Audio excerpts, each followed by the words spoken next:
Your attitude determines your success. You need your daily nourishment for wisdom, success, personal growth, positivity, and confidence in order to maintain a badass attitude, like this one. Turn up your energy with Wednesday Wisdom. Here again is Kelly Orchard. Alrighty, here we are. Hey, I'm having so much fun with this badass podcast. I sure hope you are. Thank you so much for keep coming back. And I want to thank Bobby Ocean for continuing to come back too, because he makes it so much more fun than if I did this by myself. So thank you very much. Hey, today is Wednesday Wisdom, and we are wrapping up. This is the final Wednesday for the month of February. We've been just covering the letter A in the Badass acronym this whole month on Wednesday Wisdom. You remember A is for attitude. And you need a positive one in order to succeed in this world. So attitude is everything. And today we're going to flip the format on negativity. I'm going to share a little bit about what I've learned in my years of radio and how to flip the format on negative experiences. And then we're going to talk more on love as a positive emotion, because it is also National Heart Month. And, you know, I am a heart failure survivor, and I had this whole journey of my own. So in the show notes this month, I'm giving away my book, Heart Lessons, in PDF format. You can just download it right away and read it. Or if you want to purchase the actual physical copy of the book, I've got that link in the show notes for you as well. So let's get started on certifying badasses one podcast at a time. This is Wednesday Wisdom with skills and drills for certified badasses. B.A.D.A.S.S is an acronym, and each Wednesday Kelly shares tips, tools, and information about how you can become licensed to be badass too. This is badass territory, no sniveling. So I got to ask you a question. Do you broadcast or do you listen? I've been inundated with messages about listening to other people talk. As a therapist, that's what I do. I listen. Therapists don't actually give advice. We don't tell you what to do or what you're doing bad. We don't tell you what's wrong with you. We don't tell you what you're supposed to do. We listen. And then we just reflect back on what you just said. This week, I've seen posts, heard people talk about communication in marriage, communication in the workplace, communication among family members and relationships, communications in social media and marketing. It seemed to me that everybody was on the same track this week. Do you just broadcast your message, or do you spend time listening? If you're constantly making demands on others about what you want, you are broadcasting a message. There's absolutely nothing wrong with expressing your needs, wants, and desires. In fact, I encourage you to. However, do you spend time listening? Salespeople are trained to sell a product. I've done sales for years, mostly advertising or my professional consulting services. After Victorville, I wanted a new experience and accepted a sales position in a larger market for a large broadcast corporation. I had the opportunity to spread my wings, leave the family business and small market behind, and learn the corporate culture. I was still pretty young and naively believed that the experience wouldn't be that different from what I had learned in Victorville. Man, was I wrong. I was just a sales executive. We called ourselves executives or marketing specialists because it provided us with some semblance of self-esteem. Primarily, we were really no better than door-to-door salespeople selling a product that we hadn't created but were told how to sell it. This didn't sit well with me. My previous experience was entrepreneurial. A family business provided me with the opportunity to be creative, listen to my audience, listen to my advertising clients, and come up with an advertising, marketing, and promotional plan that would work and was fun for all. The success rate was unusually high, but that was only Victorville. This was a larger sized market, a larger company, and I quickly learned my role was salesperson. I was by no means an executive. I had no control over the product, the promotion, the creative content of the message. Management dictated that we were going to sell that week. The most frustrating thing for me was to learn that the people who programmed the radio stations, yes, I was able to sell more than one station, the on-air staff and the promotions department never saw eye to eye. There were too many egos involved. I remember a colleague of mine commenting, it's harder to sell an idea inside the radio station than it is to sell to a potential advertiser. In my previous world, we all had a common goal: make the station fun while making money. In that corporate environment, everybody seemed to sit on a good idea, especially if it wasn't their own, to protect their ego, their position, or protect their low self-esteem. They were in it for themselves, and that was their number one priority. People do this in marriage, relationships, and friendships too.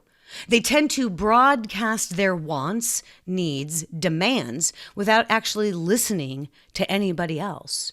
You've got to practice balance. You need to broadcast your message, but sometimes you also need to just listen to what others are saying. Building relationships, whether in the business world or in your personal life, requires that you listen more than you broadcast. I was an early adopter of social media. I discovered AOL chat rooms when dial-up was the only way to get online. I don't know how many of you guys remember that. I remember showing how these chat rooms worked to my dad, who in his younger years was a ham radio enthusiast. And his comment was that these chat rooms were just like ham radio. You could communicate with people all over the world. This is something we take for granted now, but more and more, I'm seeing signs that people want to be inspired. People want to engage in conversation. People need to be heard. If you have a message, go ahead and broadcast it. I do, right here on this podcast. But I'm also listening. I didn't pull this topic out of thin air. I've been listening. And you know what? I've learned a lot. I've met some new people, and I've had a great time listening to the stories of others. And you will too when you start listening. If your goal is to be a positive influence on other people, build relationships, and succeed in business, you need to be more of a listener than a broadcaster. Now you know. A successful attitude changes when it encounters acceptance. It becomes B.A.D.A.S.S. Certifying B.A.D.A.S.S, one podcast at a time. Pack your stuff as we once more pave the way to getting licensed to be B.A.D.A.S.S. All right, so now let's talk about some new skills for some successful badassery. Are you seeking growth continually? Or have you allowed yourself to become complacent and stop making the effort that got you where you are? You need to be in perpetual growth mindset, and that is very personal. And I would assume that that's also why you're here. So thank you for continuing to come back. You might be weary of the recent buzzwords found in coaching, leadership, and entrepreneurship. So let's address those questions. What is your why? Your purpose? Why are you still there? Have you ever failed? I'm an idealist. I own it. Being positive while practical is a great strength, but I wasn't always that way. For too many years, I was a victim of a negative, no growth mindset.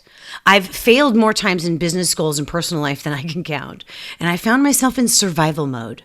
My scariest failure topped any notion of professional achievements.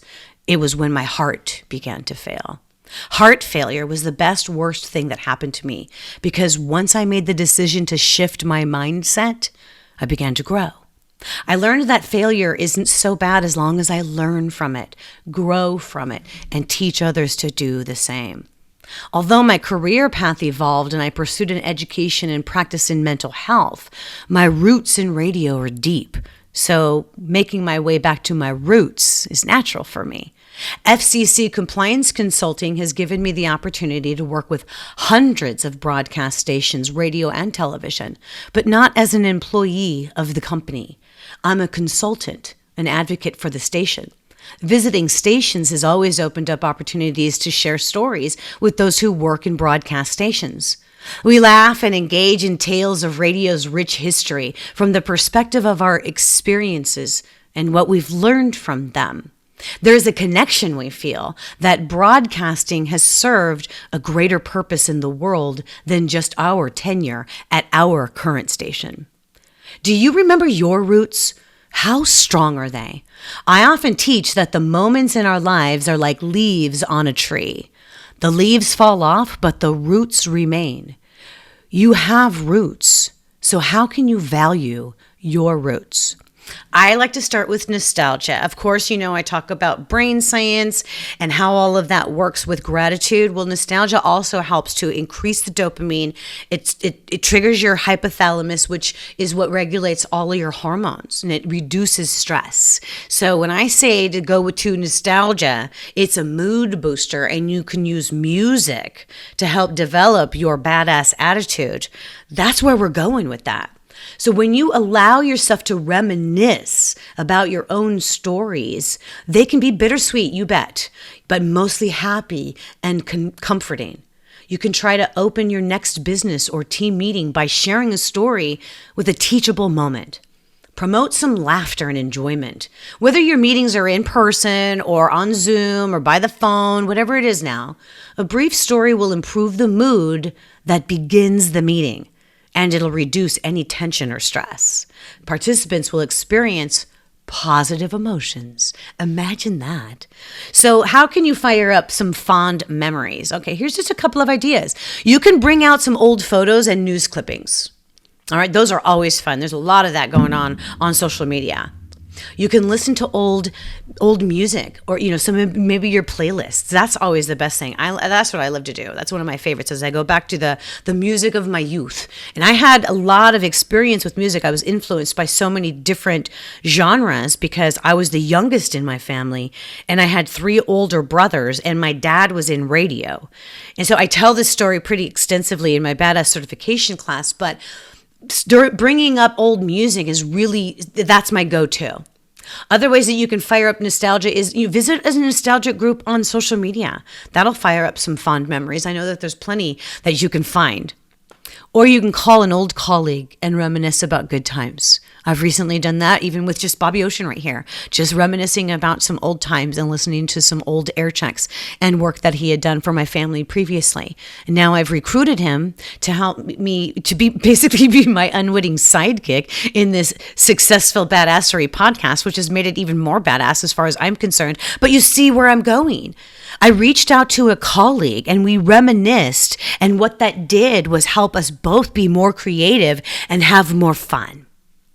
Find some humor, encouragement, or a motivating lesson to share, and then let your nostalgic roots take hold of your attitude so growth can occur.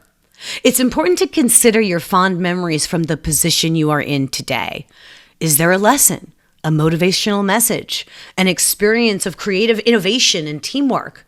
Or is there something that you can provide a positive take on one or more of today's problems? In my B.A.D.A.S.S certification class and my License to be Badass self-paced program, I introduced the 6 universal human needs addressed by strategic coaching, one of which is connection. Sharing stories from your own history will make connecting easy and fun for you or your family or your team. At the end of your meeting or your group, you can recap the story as a short reminder. You will have done something very simple, and it didn't cost you a penny. That'll reduce the fear and the negativity and increase the positivity. Psychologists agree that engaging in nostalgia at least once a week boosts your mood and reduces stress. So when you do this weekly and let the strategy evolve with the culture you are growing in your company, you can improve your mindset. The beautiful thing about mindset is that you control yours. You can't entirely control the economy, the country, the climate in the world. You can't control everything going on in your business or what's going on with your people. But you can choose to be positive, and you can project your positivity at work by making small incremental changes. You can watch how things begin to improve. Nostalgia is the perfect setting for personal and professional growth. And it's just one of the means to increase positivity and connection with your people. You're with your badasses. More on that to come, badass. Your ticket to the Kelly Orchard Unlimited Vault of Wisdom is your choice to be badass. Okay, now we're on the drills for this Wednesday wisdom. I love that little messages that get emailed to me on a regular basis, and one of them really tugged at my heart for you today. God wants you to know that you need to have faith. No matter how deep the abyss or how powerful the storms you face, everything can change for the better in a day, a moment, or an instant. Hold on and know that your current circumstances will pass. In the meantime, how can you find peace and love through the storms of life?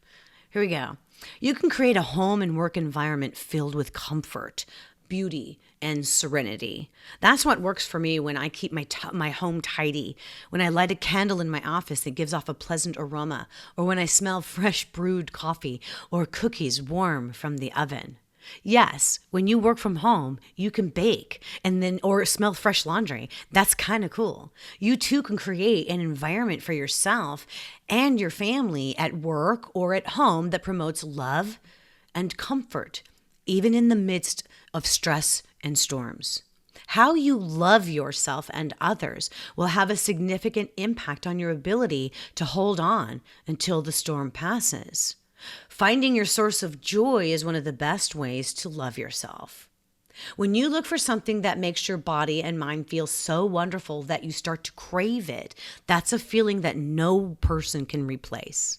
Find your personal joy and love your life by taking a brisk walk, dancing by yourself to the tune of your favorite music. I'm sorry, but I just got to stop there. That is my favorite thing. That is what I do. Probably the number one thing that my go-to thing is I dance by myself to one of my favorite songs. All right. That is what I do. All right. So leaving off, it's like you can also visit with a friend. I'll admit that dancing by myself part gives me the most joy. I feel completely me when I'm dancing. Find that thing that creates a spark of love and joy inside you and start giving yourself that gift of love and healthy pleasure on a regular basis. So while you're at it, say these 5 messages of love that everyone needs. Or hey, find someone you care about and say them to them. I believe in myself. I'm strong. I reach my goals. Nothing will hold me down. And this is my time to shine. Now, Wednesday Wisdom wouldn't be complete without some lyrics from a song. Remember, like I said, I can't play the music on the podcast, but I can sure quote some lyrics as long as I cite where they come from. So here you go. Let Your Love Flow from the Bellamy Brothers. There's a reason for the sunshine in the sky, and there's a reason why I'm feeling so high. Must be the season when that love light shines all around us.